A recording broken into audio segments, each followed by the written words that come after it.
नमस्कार, good evening. ET world leaders forum के इस कार्यक्रम में आना कई पुराने चेहरे नजर आ रहे हैं, तो अपने आप में एक खुशी की बात है। मुझे विश्वास है कि यहाँ भारत के ब्राइट फ्यूचर को लेकर बेहतरीन संवाद हुए होंगे और ये संवाद तब हुए जब भारत को लेकर पूरा विश्व एक विश्वास से भरा हुआ है। फ्रेंड्स, भारत आज एक अलग ही सक्सेस स्टोरी लिख रहा है। भारत में हमने रिफॉर्म्स का असर अपनी इकोनॉमी की परफॉर्मेंस में देखा है।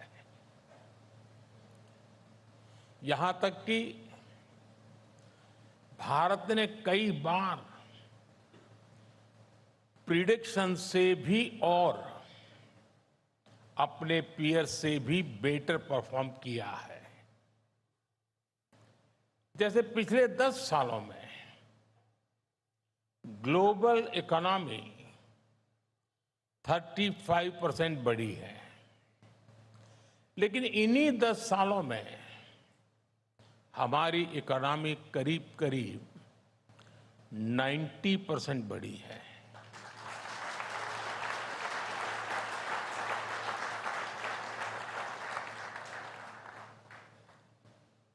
ये वो सस्टेन ग्रोथ है जो हमने हासिल की है।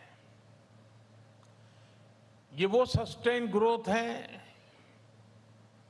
जिसका हम वादा करते हैं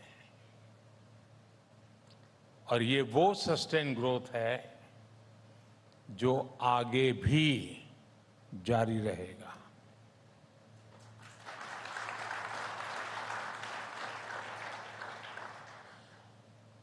फ्रेंड्स, बीते वर्षों में भारतीयों के जीवन में हम बड़ा बदलाव लाने में सफल हुए हैं। हमारी सरकार ने भारत के करोड़ों करोड़ नागरिकों के जीवन को छुआ है। देश के नागरिकों को गुड गवर्नेंस देना ये हमारा संकल्प है। रिफॉर्म, परफॉर्म, ट्रांसफॉर्म, ये हमारा मंत्र रहा है और देश के लोग भी हमारे इस सेवा भाव को देख रहे हैं। देश के लोग बीते 10 वर्षों में देश की उपलब्धियों को देख रहे हैं। इसलिए आज भारत के लोग एक नए विश्वास से भी भरे हुए हैं। विश्वास खुद पर, विश्वास देश की प्रगति पर, विश्वास नीतियों पर, विश्वास निर्णयों पर और विश्वास नियत पर भी है।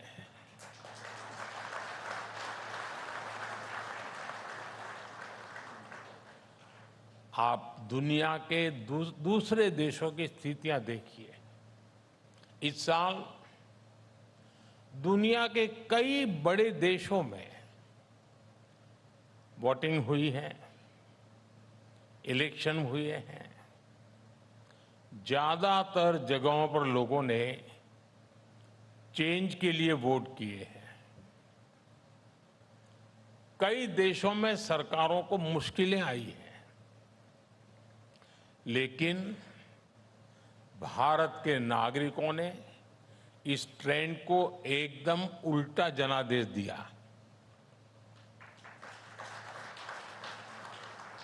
भारत के वोटर्स ने 60 साल बाद किसी सरकार की हैट्रिक लगवाई है।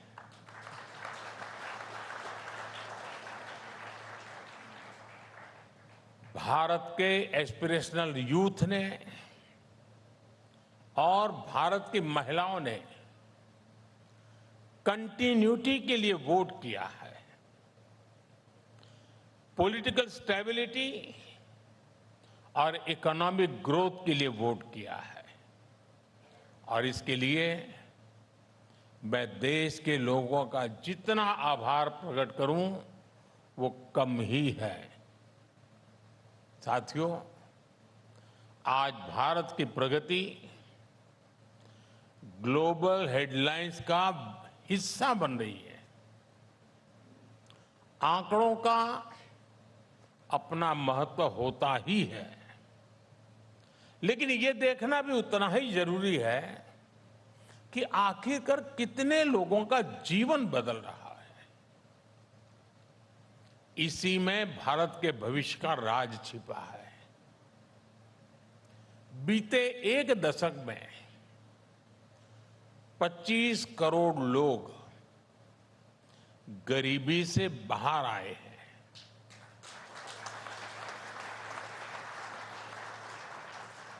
और ये लोग सिर्फ गरीबी से बाहर आए इतना ही नहीं है, उन्होंने एक नियो मिडिल क्लास का निर्माण किया है। ये स्पीड और स्केल हिस्टोरिक है। दुनिया की किसी भी डेमोक्रेटिक सोसाइटी में ऐसा पहले कभी नहीं हुआ। ये भारत में इसलिए हुआ क्योंकि हमने गरीबों के प्रति गवर्नमेंट की अप्रोच बदली। गरीबों में भी एस्पिरेशंस तो थी ही,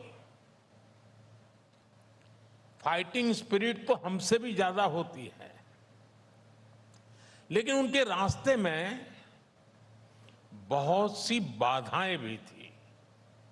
जैसे उनके पास बैंक अकाउंट नहीं थे, बेसिक सुविधाएं नहीं थी, और ऐसी स्थितियों में हमने गरीबों को एम्पावर करने का रास्ता चुना। हमने उनके रास्ते से बाधाएं हटाई और हम कंधे से कंधा मिलाकर के उनके साथ खड़े हुए। और देखिए कितना कुछ बदल गया। जिन लोगों के पास दशकों तक बैंक अकाउंट नहीं थे, वो आज अपने अकाउंट से डिजिटल ट्रांजैक्शन कर रहे हैं।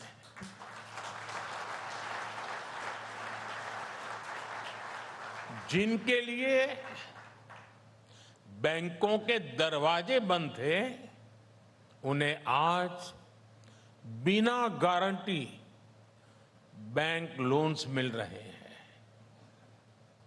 वो आज एंटरप्रेन्योर बन रहे हैं।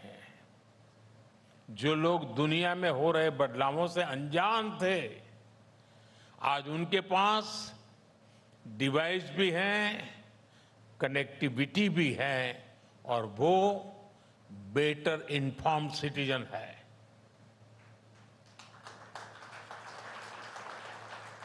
जो गरीबी के संघर्ष से बाहर निकल रहे हैं, उनके भीतर तरक्की की भूख है। वो अपने बच्चों को एक सुनहरा भविष्य देना चाहते हैं। उनकी एस्पिरेशंस नए इंफ्रास्ट्रक्चर का निर्माण कर रही है। उनकी क्रिएटिविटी इनोवेशन का रास्ता बना रही है। उनकी स्किल से इंडस्ट्री का रुख बन रहा है, और उनकी नीड से मार्केट की दिशा बन रही है। उनकी इनकम ग्रोथ मार्केट में डिमांड को बढ़ावा दे रही है। भारत का ये न्यू मिडिल क्लास देश की प्रगति की सबसे बड़ी शक्ति साबित हो रहा है। साथियों, जब चुनाव के नतीजे आए थे तो मैंने कहा था कि थर्ड टर्म में हमारी सरकार 3 गुना तेजी से काम करेगी। मैं आपको विश्वास दिलाता हूं, इरादे अब और मजबूत है।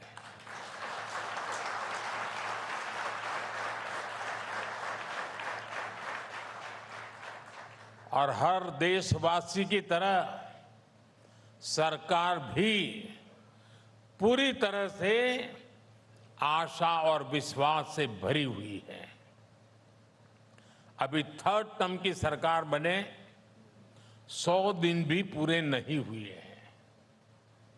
हम फिजिकल इंफ्रास्ट्रक्चर को आधुनिक बनाने में जुटे हैं। हम सोशल इंफ्रास्ट्रक्चर का विस्तार कर रहे हैं। हम रिफॉर्म्स में भी निरंतर आगे बढ़ रहे हैं। बीते 3 महीनों में हमने गरीबों के लिए, किसानों, नौजवानों, महिलाओं के लिए एक के बाद एक बड़े फैसले लिए हैं। हमने गरीबों के लिए 3 करोड़ नए घरों को स्वीकृति दी। हमने यूनिफाइड पेंशन स्कीम की घोषणा की। 1 लाख करोड़ रुपए के एग्रीकल्चर इंफ्रा फंड के लिए विस्तार का उसका फैसला हुआ। बेहतर क्वालिटी के बीजों की 100 से अधिक वैरायटी जारी की। 2 लाख करोड़ रुपए के पीएम पैकेज की घोषणा हुई, जिसका सीधा फायदा 4 करोड़ से ज्यादा युवाओं को मिलेगा। और 100 दिन के भीतर ही देश में 11 लाख ग्रामीण बैकग्राउंड की सामान्य परिवार की 11 लाख नई लखपति दीदी बनी है। ये महिलाओं के आर्थिक सशक्तिकरण का बहुत बड़ा काम हुआ है। साथियों, कल मैं महाराष्ट्र के पालघर में था। वहां 75,000 करोड़ रुपए से अधिक के इन्वेस्टमेंट से वाढवण पोर्ट का शिलान्यास किया गया है। 3 दिन पहले ही 30,000 करोड़ रुपए के इन्वेस्टमेंट से 12 नए इंडस्ट्रियल सिटीज के निर्माण को मंजूरी दी गई है। 50,000 करोड़ से अधिक के 8 हाई स्पीड कॉरिडोर स्वीकृत किए गए हैं। हमने 30,000 करोड़ रुपए से पुणे, ठाणे और बेंगलुरु मेट्रो के विस्तार को भी मंजूरी दी है। इसी दौरान लद्दाख में दुनिया की सबसे ऊंची टनल में से एक के निर्माण का काम शुरू हुआ है। साथियों, हमारे लिए इंफ्रास्ट्रक्चर सिर्फ लंबाई, चौड़ाई, ऊंचाई बढ़ाने तक सीमित नहीं है। हमारे लिए ये भारत के नागरिकों की सुविधा का, ईज ऑफ लिविंग का माध्यम है। रेल के डिब्बे तो पहले भी बनते थे, लेकिन हम वंदे भारत जैसी आधुनिक ट्रेनों को लेकर के आए हैं, जिसमें स्पीड और कंफर्ट दोनों है। आज ही मैंने सुबह 3 नई वंदे भारत ट्रेनों को हरी झंडी दिखाई है। रोड भी तो देश में पहली बार बनते थे, पहले भी बनते थे, लेकिन हम भारत में आधुनिक एक्सप्रेसवे का जाल बिछा रहे हैं। एयरपोर्ट भी हमारे यहां पहले से थे, लेकिन हम भारत के टियर 2, टियर 3 सिटीज को एयर कनेक्टिविटी से जोड़ रहे हैं। हम पीएम गति शक्ति नेशनल मास्टर प्लान लेकर आए हैं। लक्ष्य यही है कि देश की सरकारें अलग अलग डिपार्टमेंट साइलोस में काम करने के कल्चर से बाहर आए। इन सारे प्रयासों से बहुत बड़ी संख्या में एम्प्लॉयमेंट जनरेट हो रहा है। इसका बहुत बड़ा फायदा हमारी इकोनॉमी को हो रहा है, हमारी इंडस्ट्री को हो रहा है। फ्रेंड, 21वीं सदी का ये तीसरा दशक भारत के लिए लिफ्ट ऑफ डेकेड जैसा है। ये कैसे होगा? इसका फायदा किसको होगा? इसको करने वाले भी हम सभी हैं और इसका फायदा भी सभी को होगा, पूरे देश को होगा।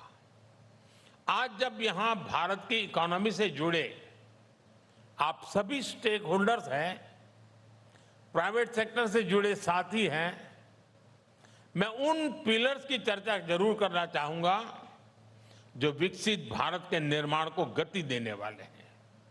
और ये पिलर्स सिर्फ भारत की प्रॉस्पेरिटी के पिलर्स नहीं है, ये ग्लोबल प्रॉस्पेरिटी के भी पिलर्स हैं। आज भारत में चारों तरफ अवसर बढ़ रहे हैं। सरकार हर प्रयास को प्रोत्साहित कर रही है और हम बहुत लंबी छलांग लगाने के लिए आगे बढ़ रहे हैं जी। इसलिए हम एक लॉन्ग टर्म विजन पर भी काम कर रहे हैं। साथियों, भारत को ग्लोबल मैन्युफैक्चरिंग हब बनाना हर भारतीय की एस्पिरेशंस है और दुनिया की भारत से एक्सपेक्टेशन भी है। आज आप देखिए, इसके लिए देश में एक रिवॉल्यूशन जैसा चल रहा है। आज देश में एमएसएमईज को जितना सपोर्ट मिल रहा है उतना पहले कभी नहीं हुआ। आज शहरों में plug and play industrial parks बनाए जा रहे हैं, इकोनॉमिक कॉरिडोर्स बनाए जा रहे हैं, क्रिटिकल मिनरल्स के प्रोडक्शन को बढ़ावा दिया जा रहा है। भारत में पीएलआई स्कीम्स ने जो सफलता हासिल की है वो तो अभूतपूर्व है। साथियों, गुलामी के कालखंड से पहले भारत की समृद्धि का बहुत बड़ा आधार हमारी ज्ञान परंपरा थी, हमारा नॉलेज सिस्टम था। ये विकसित भारत का भी एक इंपॉर्टेंट पिलर है। हम में से कौन नहीं चाहेगा कि भारत स्किल, नॉलेज, रिसर्च और इनोवेशन का हब बने। इसके लिए सरकार इंडस्ट्री और एकेडेमिया को पार्टनर बना रही है। इस साल के बजट में भी इस पर बहुत ज्यादा जोर दिया गया है। 1 लाख करोड़ रुपए के रिसर्च फंड के पीछे भी हमारी यही सोच है। आज देश का प्रयास है कि टॉप विदेशी यूनिवर्सिटीज के कैंपस भारत में खुले। हमारे जो मिडिल क्लास के बच्चे बाहर पढ़ने में इतना पैसा खर्च करते हैं, हम चाहते हैं उनका वो पैसा बचे। मैं आपको एक उदाहरण दूंगा। आजादी के बाद के 7 दशक तक भारत में एमबीबीएस, एमडी की सीट्स 80,000 के आसपास रही और इसलिए ही तो डॉक्टर बनने के लिए हमारे बच्चे विदेश जाने के लिए मजबूर थे। पिछले 10 साल में देश में हमने एमबीबीएस, एमडी की करीब 1 लाख नई सीटें और बढ़ाई है।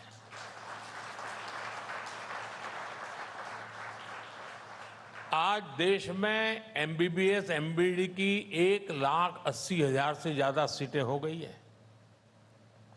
और मैंने इस बार अभी 15 अगस्त को लाल किले से ऐलान किया है, अगले 5 साल में भारत में मेडिकल लाइन में 75,000 नई सीटें और जोड़ी जाएगी। वो दिन दूर नहीं जब भारत दुनिया में हेल्थ एंड वेलनेस का बहुत बड़ा अहम सेंटर बनेगा। साथियों, आज भारत की एक और बड़ी एम्बिशन है। ये एम्बिशन देश को ग्लोबल फूड बास्केट बनाने की है। दुनिया के हर डाइनिंग टेबल पर कोई न कोई made in India food product हो, ये देश का संकल्प है।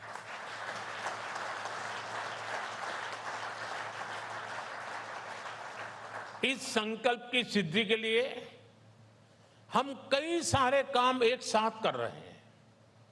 आज ऑर्गेनिक फार्मिंग, नेचुरल फार्मिंग पर जोर दिया जा रहा है। हमारे डेयरी प्रोडक्ट्स, हमारे सी फूड, इनकी क्वालिटी पर जोर है। आपने देखा है, पिछले साल पूरे विश्व ने इंटरनेशनल मिलेट ईयर मनाया। किसकी पहल पर? भारत की पहल पर हुआ। दुनिया में मिलेट्स का सबसे बड़ा प्रोड्यूसर कौन है? हिंदुस्तान है। और ये मिलेट्स सुपर फूड है। ये प्रकृति के लिए भी अच्छे हैं, प्रगति के लिए भी अच्छे हैं। मुझे खुशी है कि आज भारत दुनिया के टॉप फूड ब्रांड्स में जगह बना रहा है। साथियों, विकसित भारत का एक और मजबूत पिलर ग्रीन एनर्जी का सेक्टर होने वाला है। आपने G20 में भारत की सफलता देखी है। भारत के ग्रीन हाइड्रोजन इनिशिएटिव को सभी देशों ने सपोर्ट किया। भारत ने तय किया है कि 2030 तक 5 मिलियन टन ग्रीन हाइड्रोजन पैदा करने की कैपेसिटी डेवलप की जाएगी। भारत का लक्ष्य 2030 तक 500 गीगावाट रिन्यूएबल एनर्जी जनरेट करने का है। साथियों, बीते वर्षों में टेक्नोलॉजी ने हमारे ग्रोथ को गति दी है। अब टेक्नोलॉजी के साथ साथ टूरिज्म भी भारत की ग्रोथ का एक स्ट्रांग पिलर बनेगा। दुनिया भर के टूरिस्ट के लिए, हर सेगमेंट के टूरिस्ट के लिए भारत टॉप डेस्टिनेशन हो, ये प्रयास आज देश कर रहा है। आज भारत में ऐतिहासिक और सांस्कृतिक केंद्रों को भव्य और दिव्य बनाया जा रहा है। हमारे जो बीचेज हैं, छोटे छोटे आइलैंड्स हैं, उनको डेवलप किया जा रहा है। और इस समय तो देश में एक यूनिक अभियान भी चल रहा है, देखो अपना देश। देखो अपना देश, पीपल्स चॉइस। इसमें भारत के पॉपुलर टूरिस्ट डेस्टिनेशन की लिस्ट बनाने के लिए वोटिंग कराई जा रही है। नागरिक वोट कर रहे हैं। जिन जगहों को भारत के लोग टॉप डेस्टिनेशन मानेंगे, उन टूरिस्ट प्लेसेस को मिशन मोड में डेवलप किया जाएगा।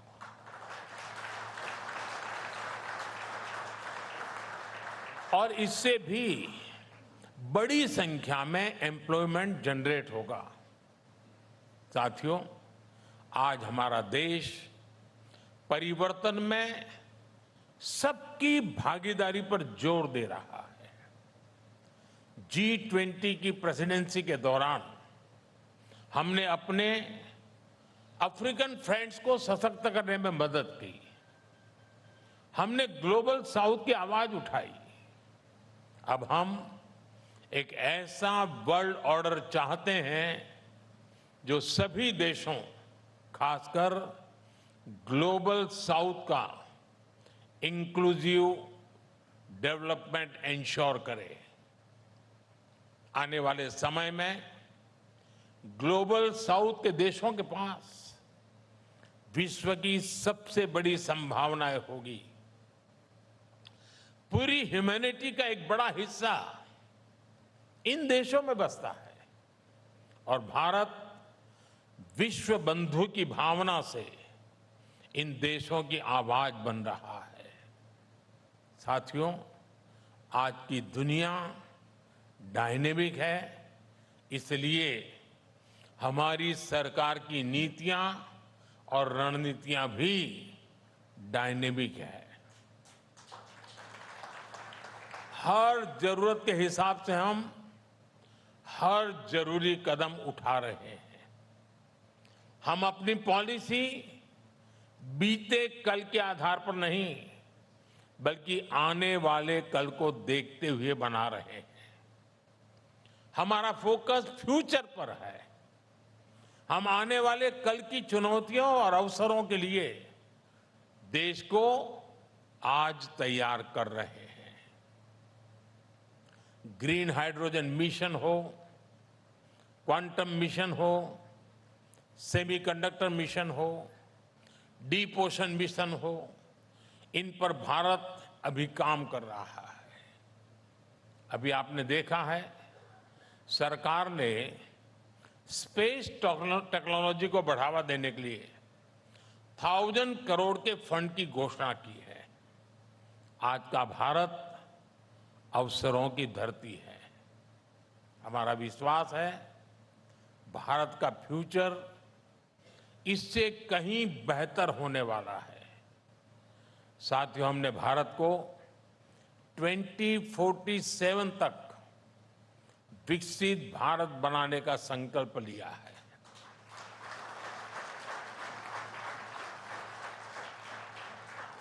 हम जानते हैं, आप भी देश की इस यात्रा में बढ़ चढ़ करके हिस्सा लेना चाहते हैं। हम चाहते हैं भारत में ज्यादा से ज्यादा कंपनियां ग्लोबल ब्रांड बने। हम चाहते हैं भारत दुनिया के हर सेक्टर में लीडर बने। हमारा वादा है, हम फैसिलिटेट करेंगे। आप वादा करिए, आप इनोवेट करेंगे।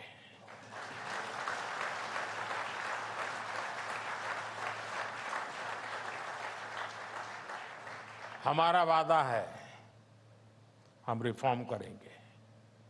आप वादा करिए, आप परफॉर्म करेंगे।